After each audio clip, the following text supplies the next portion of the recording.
let me share my screen. I guess you all can see my screen now. So thanks all for being here, and thanks Simply Neuroscience to give me a chance to actually, I don't know, explain a bit about my personal experience of doing a PhD in neuroscience. Again, feel free to unmute yourself to ask questions during the presentation, but also afterwards will be plenty of time to actually ask your questions. I have a short presentation prepared for all of you, and during it there will be some questions on Mentimeter. Feel free to drop in the Mentimeter. I will send the link later on. If you don't want to participate in it, it's also completely fine. Okay, so first, this is just a layout of today's meeting, and I'll briefly introduce myself first and what I do. And I'll tell you a bit about my background and how I got into a PhD. And afterwards, I will briefly discuss my PhD topic, and I give some general advice on how to, I don't know how to get into a PhD, but also maybe how to do some other careers if you want. So first, who am I? Or should I already introduce myself a little bit? But I'm Nicole, I'm 25 years old, and I'm originally from the Netherlands. I moved to London in January 2020, so just before COVID hit, actually. And I'm currently a first-year PhD student at the Sainsbury Wellcome Centre, which is part of UCL in London. So before we continue, I would actually like to know who you guys are. And Chinmay already sort of asked you some questions, but I prepared a Mentimeter for all of us. Here is both a QR code and a link to the website. So basically go to menti.com and fill in the code that's listed below. I'll give you a minute or so. I will stop sharing this screen and go to the Mentimeter myself and then share it. Let's see.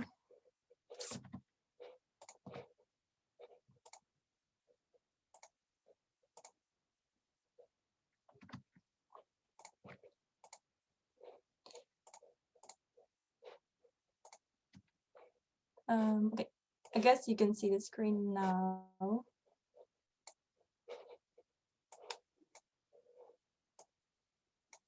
For some reason, I can't really see if there are people already in the meeting, but yes, feel free to answer the questions. Also, the link and the code to get into the Mentimeter is listed above the presentation itself if you didn't have time to do it while I was showing you the presentation itself. So most of you are high school. There is one person in here. Okay, I can see it now. So all of these answers will be anonymous, so I won't save them. I won't see them later on.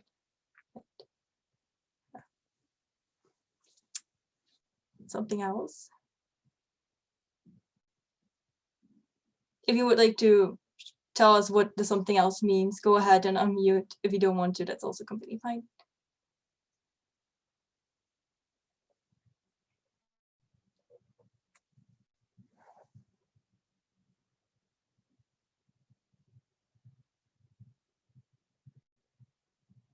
I'll give you one more minute to answer or get into the Mentimeter. If anyone has any troubles getting into the Menti, just let me know, and then we can help out.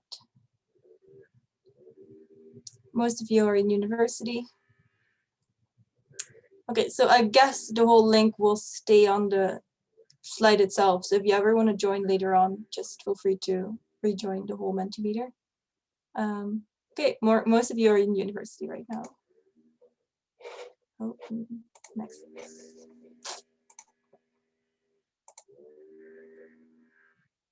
For some reason, my computer is really slow. Yeah, so what's your favorite course or what degree are you currently doing? There are a couple of options like biology, maths, physics, chemistry, economy or finances, languages, history, geography, arts, or something else. Interesting. Most of you biology or else. Maths.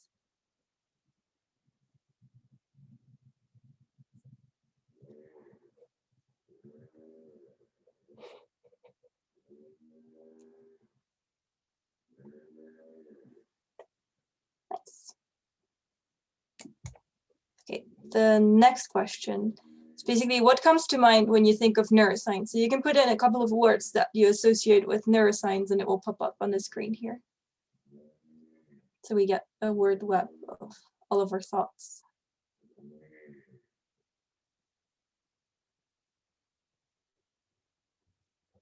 Exciting, interdisciplinary, and complex. Brain, awesome. Potential, super cool. There are a lot of words popping up all at the same time. Action potentials, axons. Fascinating. True. Psychology, medicine.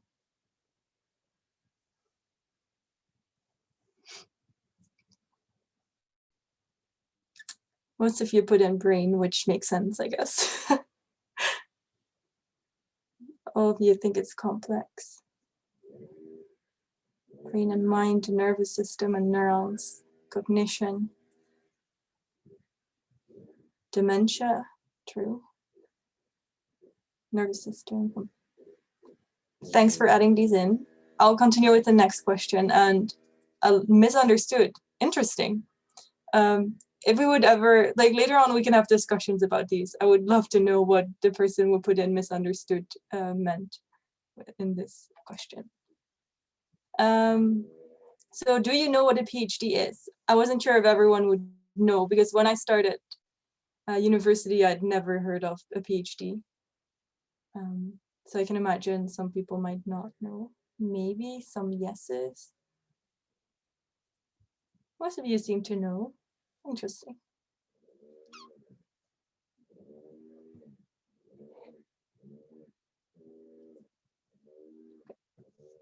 So most of you have some idea of what it actually entails to do a PhD, I guess. Some maybe, which is completely fine. Also, if you don't know, it's completely fine. I'm more than happy to answer any questions later on. So again, I didn't know when I started university what a PhD was, and I'd never heard of the whole term before I started uni. Thanks. I think this is one of the, no, this is one of the last questions, but how would you describe a PhD? So put in some words that you relate to a PhD and what you think that actually a PhD is. Studying. Research. It probably really depends on what kind of topic you're interested in, if it needs some research or not. Hard work, engaging, overworked and underpaid. Oh no, it seems like this person might have some personal experience. Passion, becoming a researcher. Advanced degree where you study one thing intensively for several years to become someone people perceive as an expert. I think that's a good explanation, actually. Passionate researcher.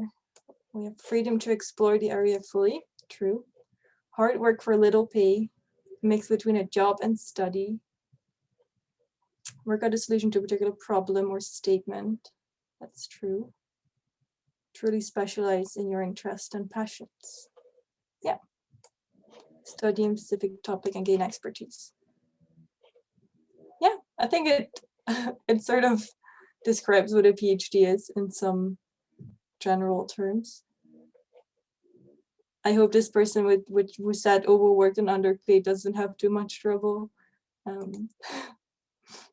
Last question, would you be interested in doing a PhD yourself? Maybe in the far future, but most of you would be interested. Not sure. It makes total sense if you don't know. I didn't know even when I finished my bachelor's degree, I didn't really know. So it's completely fine to not know if you want to do a PhD. There are a lot of other options too after finishing a degree. Yeah, most of you seem to be interested in doing a PhD. So these were the questions I had in my Mentimeter. I just wanted to know a little bit about you before presenting my whole topic. I'll stop sharing my Mentimeter and go back to the presentation. Okay.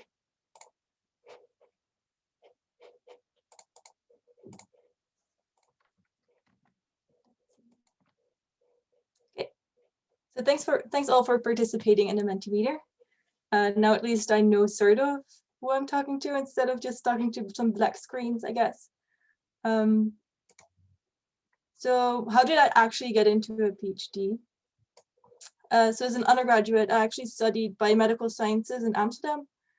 And already quite early on, I noticed that I had an interest in neuroscience. This is also why I actually arranged some internships in labs at my university, because I felt like attending lectures by itself didn't really give me a good perspective of what actual science was and what it actually entailed to do your own research project.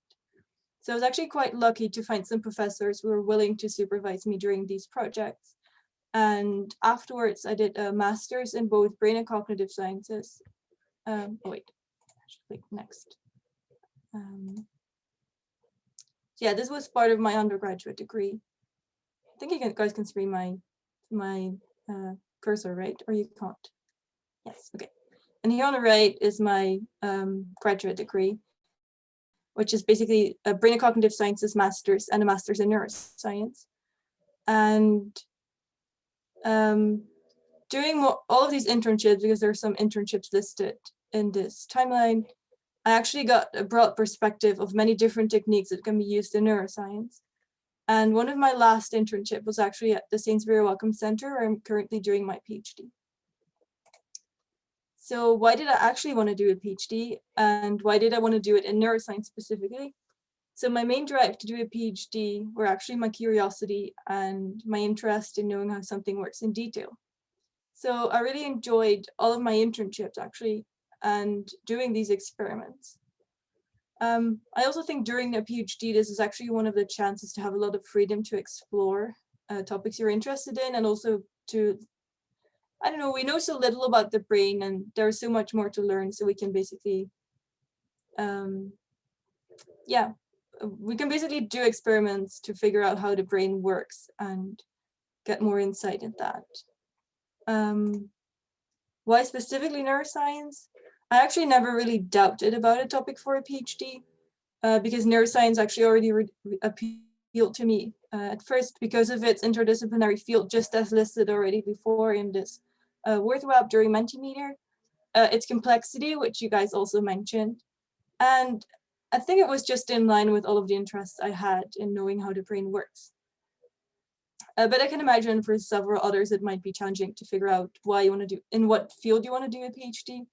And also neuroscience is a broad topic. So you even want to dive into a specific topic within neuroscience, which can be quite difficult to actually get into. Before we continue, I actually want to ask you guys a question. Feel free to use your thumbs up, or if you want to show your screen, that's also, or turn your camera on, that's also completely fine. But what would you do when you see a lion coming to you in the wild nature? Would you do nothing? Raise your hand, or do a thumbs up. That's also completely fine. No one responded. Okay, so would you maybe stay where you currently are? Just freeze and do nothing? Also no one? Oh, some people say they would stay where they are and don't do anything. Another option would actually be to run away. Who would run away? Other people would start running away from a lion. Yes. Yeah, I think it's sort of half-half. Some of you would just do nothing and some of you would run away.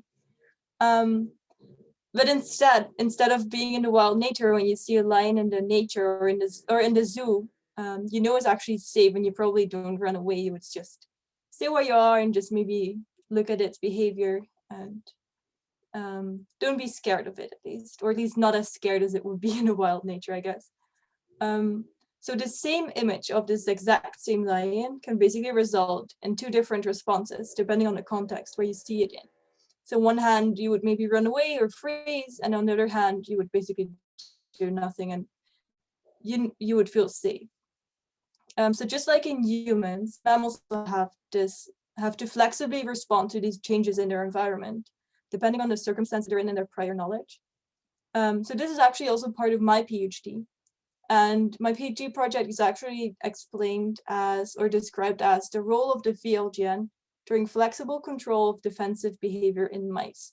I'll briefly explain this. I can imagine this might sound really challenging and difficult. But during the whole presentation, it might be good to think back on this example I gave about the lion and the same image representing different behaviors or resulting in different behaviors. So it's actually unknown how we achieve a flexibility in how we respond to these sensory stimuli. So in my project, I've studied mice.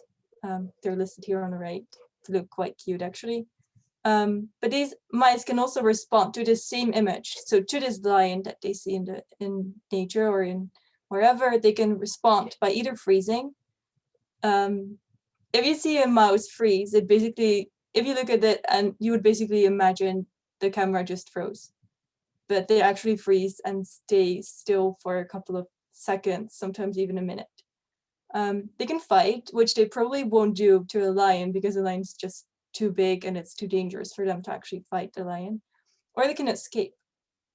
But actually how they choose between these different actions is unknown. So one aspect that actually might be important in this is the role of neuronal inhibition. So there are cells in the brain that instead of increasing their activity, they would basically decrease the activity of the cells it's connected to. And they think this inhibition is important to suppress inappropriate actions and use disinhibition to select appropriate actions to take place.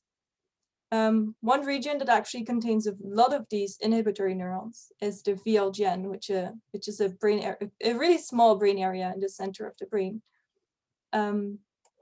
And it contains a lot of these inhibitory neurons. So why do we specifically look at VLGN?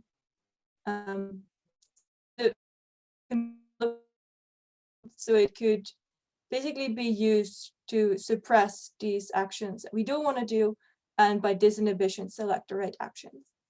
And this VLGN receives a lot of information from different brain areas. Here are a few listed. I'm not going to go into a lot of detail, but they receive input from the eye, which is of course important to actually see the stimulus or the lion itself.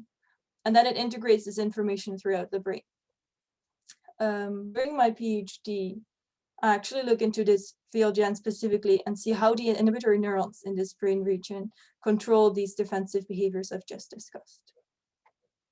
But it's nice to know what the project is, but what does it actually entail? What do I actually do? And I can imagine this might be hard to think of when you don't really know how you would, what the possibilities basically are, because there are a lot of techniques in neuroscience you could use to do these research. This is a video that I will show later on, or that I will show later. But there are actually multiple things we do during my PhD. I actually perform behavioral tests on these mice. So here's a mouse. I'll let me stop sharing and share my video.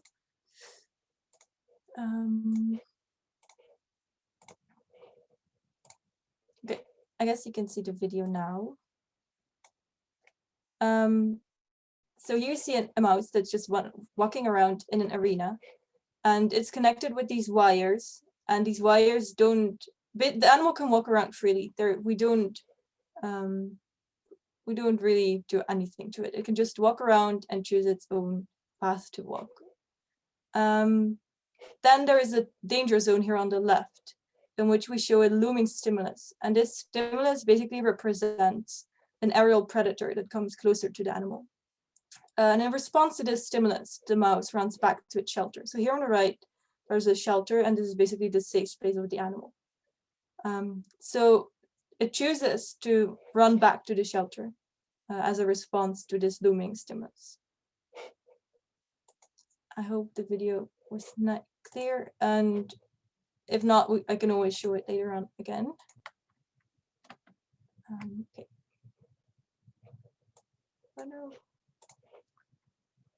So during this behavior, we can basically show this looming stimulus, which is an innately threatening stimulus to the mouse. So the mouse has never seen the stimulus before, and it will always run, or it will most of the times run back to its shelter.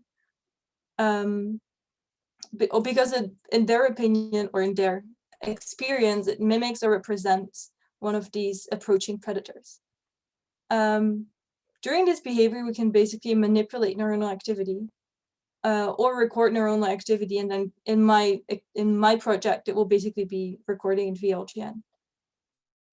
To be able to do this, we basically perform surgeries, so we make sure that we can attach these wires to the brain. And we read papers, we take care of the animals, we discuss scientific findings with the lab, and you also need to analyze and manage your data and set up these kind of experiments. So this was a short insight in what I actually do, but I also have a life outside of my PhD. So during my PhD, I also have time to spend on my hobbies.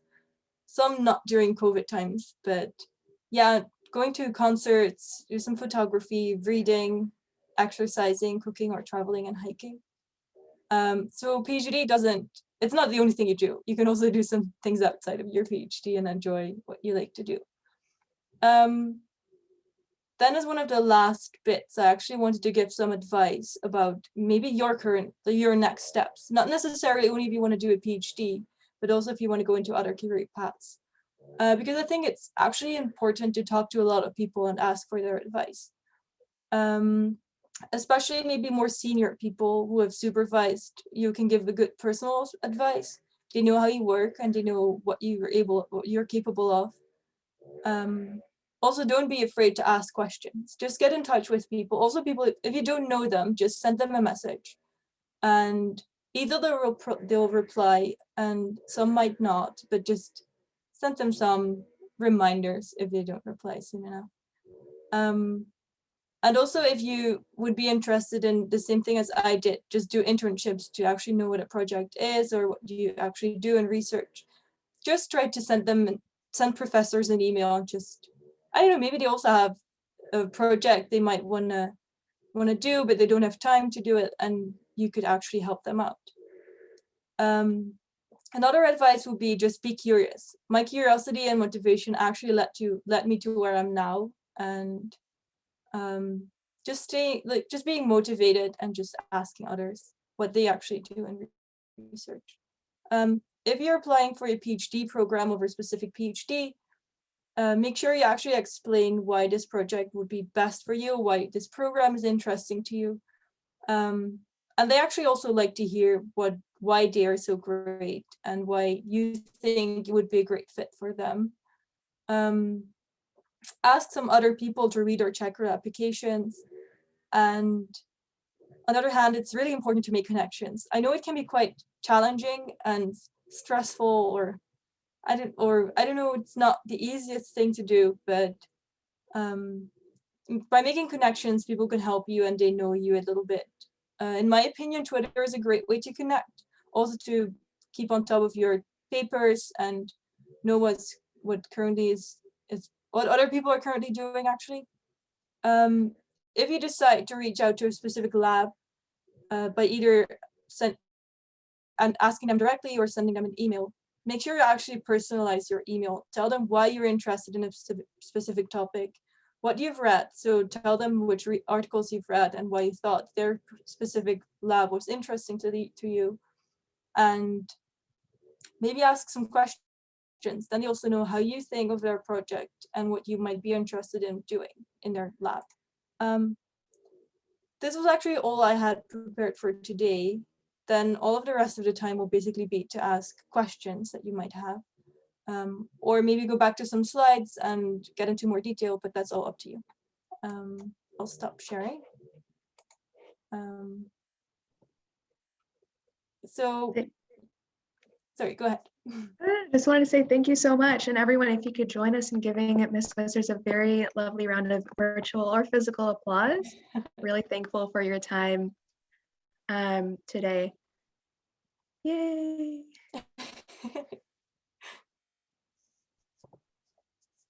I wish we could all be in one room, but we're in one Zoom room. Well, I guess being in one room might be challenging with people all over the world. One day maybe we can make it happen. But yeah, thank you so much for the presentation. And we want to open it up to questions, like you said. Everyone, if you would like to drop your question in the chat, or we currently have blanket mute just for this setting because we're recording. But if you'd also prefer to raise your hand and we can unmute to ask the question, whatever you feel comfortable with. I think we have one from Jenna. She says, I'm a second year, so she's going to look into grad schools next year. She knows that you're doing your PhD abroad. Is that something that you would recommend for people to look into applying to programs abroad as well? I think it's really personal. I think it really depends on how you are and what kind of person you are and what you want to do in the future. I think it can be challenging to go abroad for a PhD if you might have some commitments you want to pursue at home or you want to stay close to your family. Because you would, basically if you start your PhD somewhere else and you've never been to, then you basically have to, build up your own support bubble from the start. Whereas if you're staying close to home and your family or friends are sort of close, then it might be a bit easier to find this support. I guess it's really personal. I knew when I was in the Netherlands, and I know there's a lot of great research going on, but I knew that the research that's going on in the Netherlands wasn't necessarily the things I wanted to stay in. So I specifically wanted to look into these inhibitory neurons, and there just wasn't a lot of research going into that. So it also really depends on what kind of topic you want to go into. Awesome, thank you so much. And Krisha, you have a question? Just asked you to unmute, so you should see that. Am I audible? Yes. Yes, thank you for unmuting me. My question is for Nicole. What will you be doing after your PhD? What kind of jobs or careers will you be eligible for? Good question. So I just started my PhD, and PhDs in London are around 4 years. So I have 3 more years to actually figure that out. But there are a lot of options, actually. I think a lot of people think after your PhD, you stay in research, but you don't have to. So you learn a lot of these transferable skills that would basically enable you to start going into a company maybe, or do journalism, or because you both have to write a lot of papers, you read, and you communicate your science if you want to. Education is something you might be interested in doing. There are a lot of companies that do some science or neuroscience kind of research, or some companies are basically creating these brain-computer interface things, or so there are a lot of different options you could actually do after your PhD. So a PhD learns you to do research, but it also learns you to how to be independent and basically analyze your data is one thing that I think is quite a transferable skill. There are a lot of labs and also companies that look into people who are like quite experienced in data analysis. This can be in any topic basically. So I think there are a lot of different options to do this.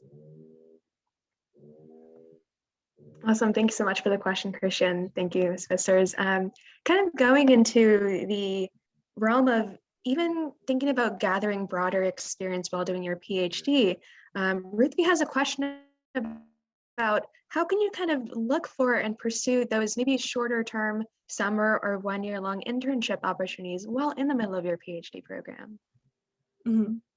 Yeah, I think right now it might be challenging, especially because COVID, and we don't really have a chance. Like, you might have a chance to go into labs, but labs might be more hesitant to actually take in some new internship students.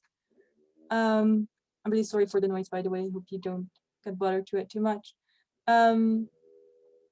But yeah, I think there are quite some courses online you could do. There are a lot of universities offering free courses online that might be interesting to look into. There are some companies that offer kits from, like, they actually sent you a kit home, and you can basically, I can actually show you. So I actually did one in September, and I built this robot. So there are quite some options that you could just sign up. You do have to pay for these kind of things sometimes, but they send you stuff home, and they teach you online how to do all of it. And so these are kind of options you could do. But yeah, I can imagine now during COVID it might be more challenging. Or maybe just asking labs if you could join their lab meetings might already be quite interesting to actually do. Absolutely. I think that kind of goes into Matthew's question a little bit in terms of gaining experience for your PhD application. And maybe kind of going a little bit back into the undergrad experience and even going back to high school for some of our attendees. We've all kind of heard the saying that college is really the big time to explore before you start narrowing your focus down. And how much flexibility would you say that you get during your PhD, whether in terms of forming your own schedule or the breadth of topics that you can explore before kind of finding your niche? What was that experience like for you? So I think there's a lot of flexibility, especially in like times you work. There are a lot of freedom during your PhD. Actually come in whenever you want and go home whenever you want. So in that regard, you have a lot of freedom, and having a lot of freedom in the topics you want to look into during a PhD might depend on your lab. So in principle, most of the PIs might be interested in doing actually the things you're interested in. But of course, they're the ones who actually pay for all of your research. So at some point they might be like, well, this sounds interesting, but maybe don't do it now, or maybe this is not the great time. It depends on how much money they probably have, if they're open to actually discuss all of these other topics you would be interested in. So on one hand, it's important to actually find a lab that already does some research that you might be interested in. But there's definitely time to actually, and also freedom to skew your question more towards the things you want to look into. Awesome, thank you. And Jenna, I hope that kind of touches upon your question as well. We have a more specific individualized question from Mishka, who's in her last year of high school, and she's deciding on colleges for next year. One of the options that she has currently is the MSci program in neuro at UCL. And she's asking, how do you think that compares to a traditional BSc plus MSc as far as prepping for future PhD programs? Any thoughts on that? I don't have much experience with this, to be honest. I did all of my university degree in the Netherlands, and it's probably a lot different here in the UK. I know in the UK that there are a lot of PhDs you can get into with just a bachelor's degree or an undergraduate degree, which is actually not the case in the Netherlands. In the Netherlands, you basically do a PhD after doing a master's or graduate degree. So I'm not entirely sure. I think I couldn't. It's probably best to just try to find some students in both of these options and just send them an email, just to ask. That sounds really great, yeah. And kind of touching a little bit into Catalina's question as well, and maybe kind of pulling from, I think a lot of US PhD programs currently have it where if you apply to the PhD program, you can earn your master's along the way in the same track. If you're getting a PhD in neurobio, master's in neurobio along the way. But Catalina is currently asking about, she's currently doing a lot of research in her undergrad. And if you have any thoughts on thinking about if an MSc would be redundant when applying to the PhD route, because it's still more research, maybe kind of an addendum to that question as well. If someone's undergraduate degree is such as in engineering, it may be completely different from what they would want to do in their PhD program. Do you think that a master's program would be a helpful stepping stone in that process? I think, again, this is personal. In my opinion, after my bachelor's, I didn't feel prepared at all to do a PhD. I did a biomedical science bachelor's degree, and I was like, well, now I know stuff about the whole body, but I don't know anything, or like I don't know much detail about the brain. And I thought by doing a master's, it would give me more experience, and therefore also maybe more resilience during my PhD, and maybe also more, I don't know, I would be, it's easier to be independent from the start. Because if you do only an undergraduate, which is in a totally different topic, you could of course get into a neuroscience PhD. That's definitely possible. But personally, I felt like that might just be a big step. And then you might just, depending on the lab, you might just be thrown in it deep and be like, well, you wanted to do this, just do it yourself. So it really depends on what you want personally and what lab you would like to join wants from you. If you already know what kind of topic you would be interested in and what kind of PhD you would want to do, then I would just try maybe just reach out to the labs you're interested in and just see what they respond. Maybe they have some preferences on getting PhDs who have a master's degree. Maybe they haven't. But yeah, I think it's quite common nowadays to have a different degree than actually your PhD topic is. It's really great, kind of going into the interdisciplinary tone a little bit. It's a lot of flexibility in finding your own path. This isn't a question that we received necessarily during this chat, but one common theme that a lot of students have been interested in from previous SN events as well is who are the kinds of people, the collaborators, and what are their backgrounds in your lab or that you commonly might work with your PhD? Because we obviously know that science isn't just one person in a bubble. Mm-hmm. So who are the kinds of people that you might interact with on a daily basis or at conferences? So especially now during COVID, it's a bit more challenging to actually interact with people because we're not really supposed to be in one room with others. But normally there are a lot of other PhDs and postdocs around. So postdocs are people who already finished their PhD and still want to be in research and continue their research in other labs maybe. So they actually are the maybe more experienced people who are still close to research. Because, for example, your boss, which is the PI, who is the PI, might have, like, he or she might not be as involved in doing research themselves because they have to make sure there are grants, they have to make sure there's money, and explain their research to others, and so they might not really know what goes into an experiment in detail. So especially PhDs and postdocs that are currently around you might be the best people to interact with on a daily basis.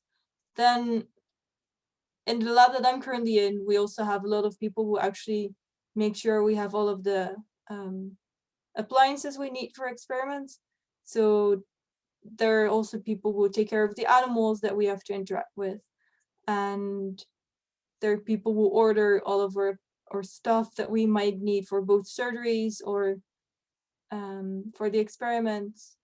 And your PI is someone you might see more often if it's not Corona times, but now I meet with her once a week, and then everything else we use Slack or some other messaging app to actually stay in touch with everyone. And then if you want to do some education stuff, you can basically probably just send universities a message and interact with them, or join any other mentoring program or anything else, and also have a broad network based on that. Absolutely, just the value of those personal relationships and kind of getting a glimpse into your day and the life is super cool as well. Krisha, do you want to ask your question? Yes, thank you. Does the research that you do belong to you or your lab? Good question. I wouldn't necessarily say it's my personal, it actually, like, I own it for some reason. I think it probably depends if you actually come up with your research topic yourself or your PI does or someone else does. So in my case, my PI came up with the research question and I started working on that topic. So I guess it's sort of shared between the PI, me, and some other people who do the same research. So basically, if you write a paper, the paper basically, the author list in papers basically shows who the data is from, I guess. There might be different opinions about this, to be honest. Like, this is just my opinion about it. But I think the data sort of belongs to basically the lab, or is like the lab in general, not necessarily one person, but probably the people who've worked on it and the PI itself. So I guess that's ownership, sort of. It probably depends on lab, country, and your own feelings about it. That makes sense. Probably a lot of differences between different institutions. While you mentioned that, I was just imagining it would probably not go too well if you were to walk out of the lab with a Western blot or something like that. Just think this is mine. So maybe reproducibility of data, all of that too. would come into play. Wow, we got a lot of questions at once. Yeah. We got a question from Avni here. In terms of charting out, excuse me, how like the longevity of your program, do you have any thoughts on the differences between pursuing a part-time PhD versus a full-time PhD in terms of workload? I actually don't know. I've never looked into that. So I can't really answer the question, to be honest. But yeah, I think it also depends on the lab. I guess it's also quite, for me, it would be difficult to do a part-time PhD because it's something you're busy with all the time anyway. You have to think about it, and I don't know what you want to do besides the PhD. There's definitely chances to do PhD and then work on the side if you want to during a part-time PhD. I guess it would also be possible in a full-time PhD, but then you might be super busy. So I'm not sure. I guess it might be easier to find someone who does a part-time PhD and ask them for their advice and opinion. That's a great point. I think right now it seems like the atmosphere is that there's a lot of part-time master's programs that doesn't seem like the part-time PhD program is sort of the norm yet. No, Maybe I think times a lot of people do full-time PhD. Right. Right. Probably, like you said, very intense. Matthew has a question. Would you expect to have a similar level of control or creative freedom in your research once you start working under a lab compared to doing your own PhD? Maybe this is kind of touching on the postdoc position a little bit. Mm-hmm. Well, if you do a postdoc, I think you have some more freedom, maybe. But I think there is already a lot of freedom there. Most of the projects you might work on can be done in different ways. So there are a lot of techniques that you can use during a PhD or during your project. And the way you approach a project or a question might depend on your personal preferences for specific techniques above others. So there's definitely a lot of freedom, probably also depending on the expertise of the lab. Because if a lab already has a specific expertise in specific techniques, it might be easier to actually use that technique instead of setting up a completely new different one. And it probably saves some money too. But I think there's a lot of freedom depending on how open your PI might be to actually discuss what kind of projects you would want to go into and what kind of research you want to do. That sounds great. Thank you. We have a more specific question from Samantha, who's a working professional currently with an undergrad degree in, oops, sorry, that was my email, undergrad degree in chemistry. They are currently working in R&D and have about 5 years of experience outside of their undergrad, and they're currently looking to pursue a PhD in neuroscience in their late 20s. Do you have any thoughts on kind of maybe the path of coming back to the academia route after some years away, or the non-traditional path to pursuing a PhD? Personally, I don't have any experience with this because I actually went straight into a PhD after my graduate degree. I guess it won't be too different from normal applications for PhDs. I would just encourage you to apply to PhD programs you might be interested in, or just send PIs an email that do something you might want to pursue a PhD in, and just discuss with them what the options are. Tell them what kind of experience you have in this work experience or work that you have done for several years, and what you might have to offer. Just tell them like, okay, I've done this during my work experience, and I learned this, this, and this might actually benefit you because blah, blah, blah. So I guess you could actually scoot to your advantage instead of thinking it's a disadvantage of going from work into a PhD. That's a great point. Bringing a different perspective into your work, unique life experiences. I also just wanted to highlight a point that Ms. Vissers is bringing up very frequently, is just the open communication line with your mentor and your PI in terms of charting out your own journey. It's one of our personal takeaway for me, and I hope that's kind of a takeaway for everyone as well. Just setting up kind of what you're looking for from the get-go and that open communication line. yeah, also people can't really guess what you want to learn or what you want to do, or what your experience already is and what you don't know. And being really open about it can actually enforce them to help you with all of these things. Like, you don't have to know everything when you start a PhD. This is actually a time to learn a lot. And of course, it's hard in the beginning because you don't know any of the, maybe you don't know any of the techniques, maybe you don't know how to set up experiments. But just being open about it, people can actually help you and be like, okay, so, well, it's okay to not know any of these things, and we'll just help you out with all of it. And of course, you also do some things yourself. Like, it's not, you can ask everyone for just some advice, but getting some opinions from others or just talking openly about it with others might really help. That's a great point as well. Asking for help from others and guidance and getting that advice. And on the note of advice, looking back at your own journey to currently as a graduate student, are there any experiences that you wish you would have tried earlier, gotten involved in earlier, or maybe avoided a little bit? Any kind of redos you would have done along the way?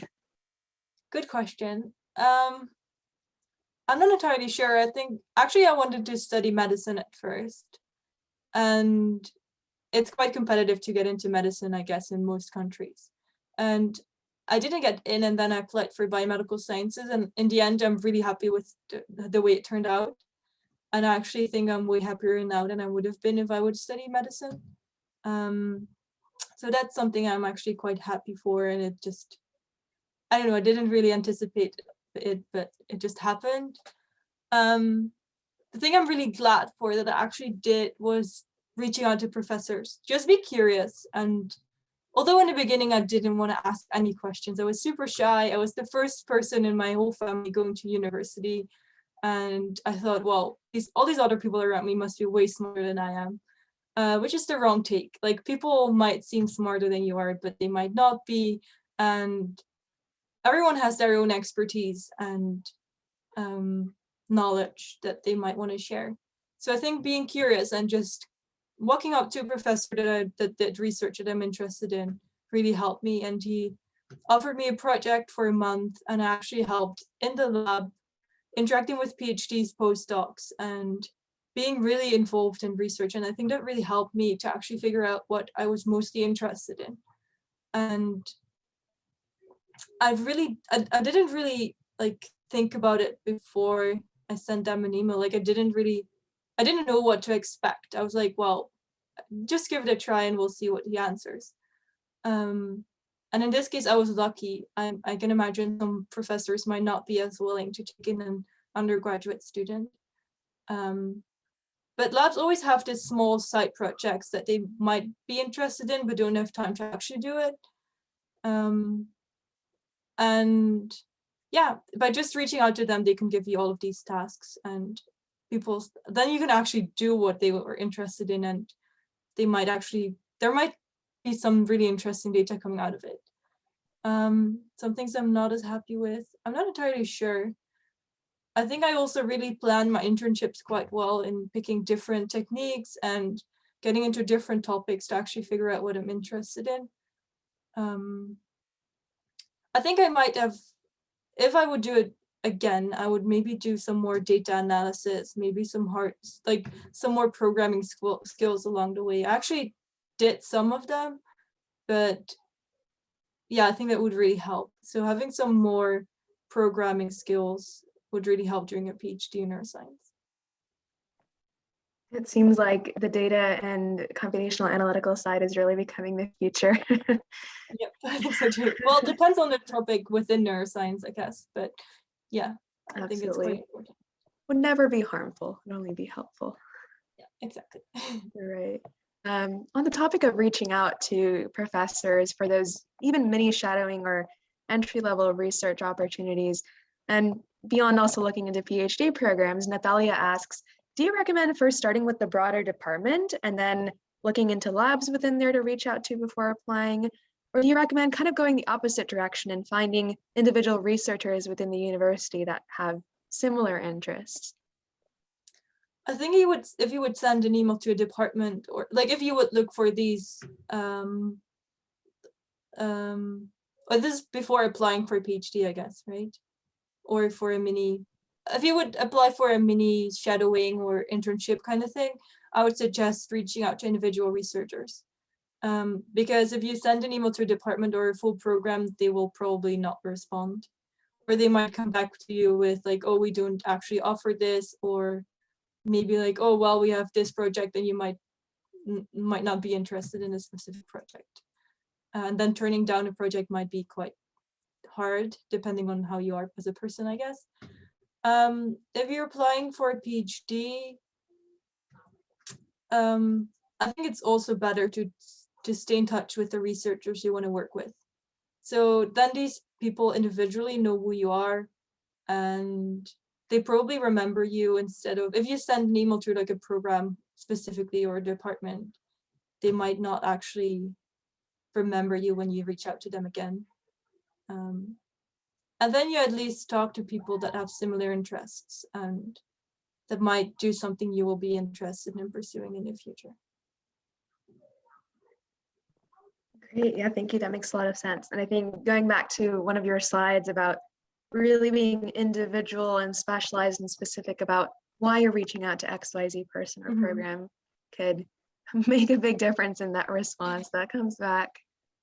That's great to hear. Yeah, I think especially what I've heard from my PI, for example, she gets a lot of emails. Like a lot of professors are really busy. They get a lot of emails, and if you don't really specify why you're emailing the specific person, they might be like, well, maybe they're just sending 100 professors an email and I'm just one of the 100, and they don't like, it also feels for them like you haven't taken the time to actually read into their research, and you might not be as interested as you might be.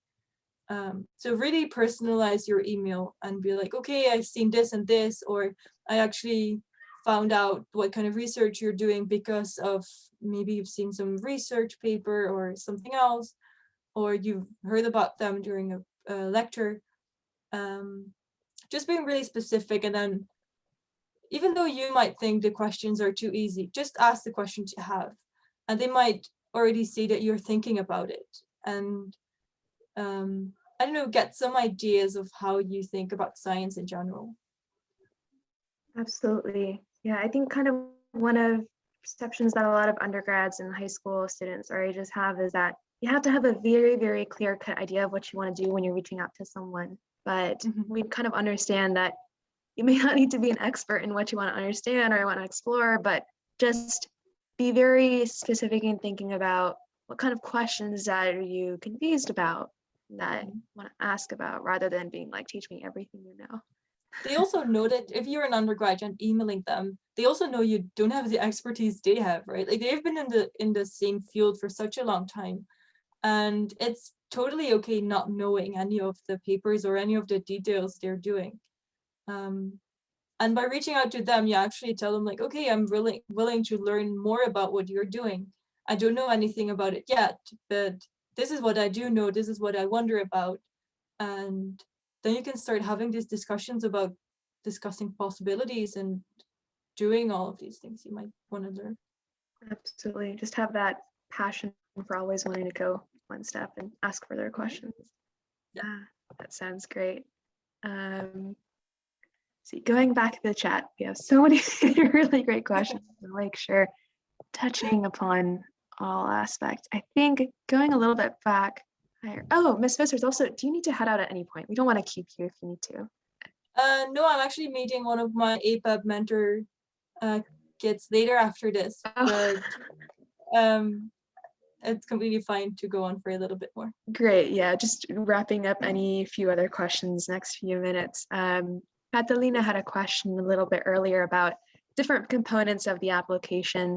Do you think that when applying for a master's or PhD, grades are as important as research experience or recommendation letters? What was kind of the split or the weight in your opinion? It's a hard question, and to be honest, I don't really know. There might be some programs, PhD programs or master's programs, who have like a cutoff, would be like, oh, you need to have this specific grade on average, otherwise we don't even consider your application. I think if you apply for a PhD specifically to a lab, or maybe more specifically to like, in a program it might be different, but if you actually apply to a specific lab, then I would say recommendation letters are more important and research experience. Because basically having high grades during university or high school or something, just tell people that you actually, like basically that you can learn things by heart maybe, whereas this is maybe not something you actually do during your PhD. Like doing your PhD is basically interacting with like doing research and thinking about the stuff you're currently doing. And yeah, I think it doesn't, like having high grades in university or during high school doesn't necessarily relate to being a good scientist.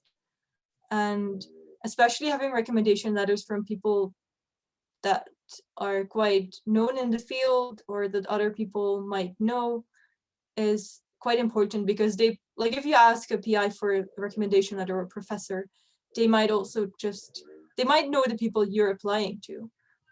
And then they sort of, I don't know, ask each other, like neuroscience isn't such a big discipline. Like there are a lot of people who are interested in it. And if you're into a specific topic, then there's like a handful of people working on this specific topic.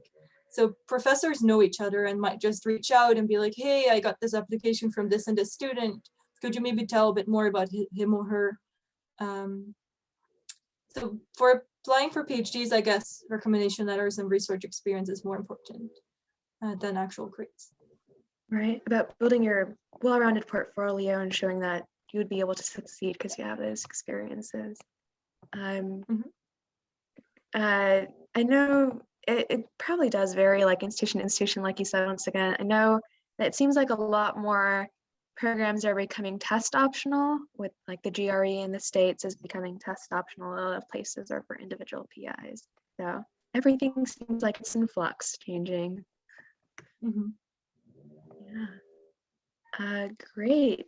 Do we have any last questions, folks? I'm gonna give it like a few more seconds because I know on Zoom it takes a little while to type out, or if you want to, raise your hand, by all means, whichever route you feel comfortable with. But in the meantime, Ms. Vissers, do you have any last, I don't want to say last words, concluding remarks for our audience today? Any takeaways that you'd like to emphasize? I think mainly just be curious and just send messages. Like a person doesn't have to be a professor or PI, but just send messages to people you might think they might be actually, like they might actually respond to you, or they could actually help you out. It might not necessarily be something like, I can now help out with sharing my experience, but I can't really help people get into a program, for example. But yeah, if anyone has any questions after this, just reach out on LinkedIn or Twitter or whatever, and more than happy to help as far as I can. Like I can't answer all of the questions, of course. And I'm not the only person doing PhDs. There are plenty of other people too. So just send PhDs or professors or postdocs messages and just be really open to them, what you want to learn, what kind of questions you have. If they don't respond, send another reminder in a week.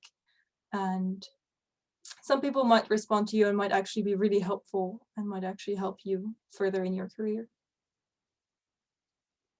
Absolutely, never know the people that you may meet along the way and how they can be a valuable resource for you.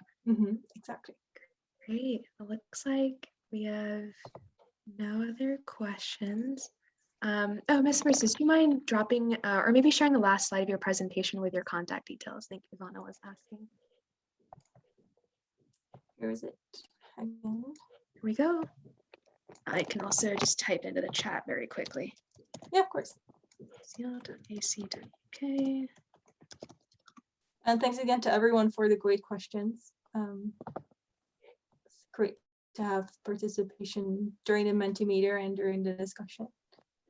Thanks, everyone. Thanks, everyone, for joining. And thank you so much again for your time. Happy warm or chilly Saturday. And everyone, as Ms. Vissers mentioned, if you have any questions, feel free to be in touch with her. And yeah, we hope to see you all at further, professional dev events or any other interactive events. Ms. Vissers is a mentor in our APAP advising program, as she mentioned.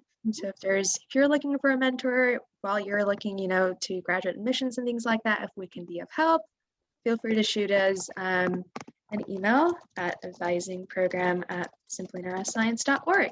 We are happy to help you all peer-to-peer. So with that, I'm going to say goodbye for today, everyone. I'm going to stop recording. And did it stop?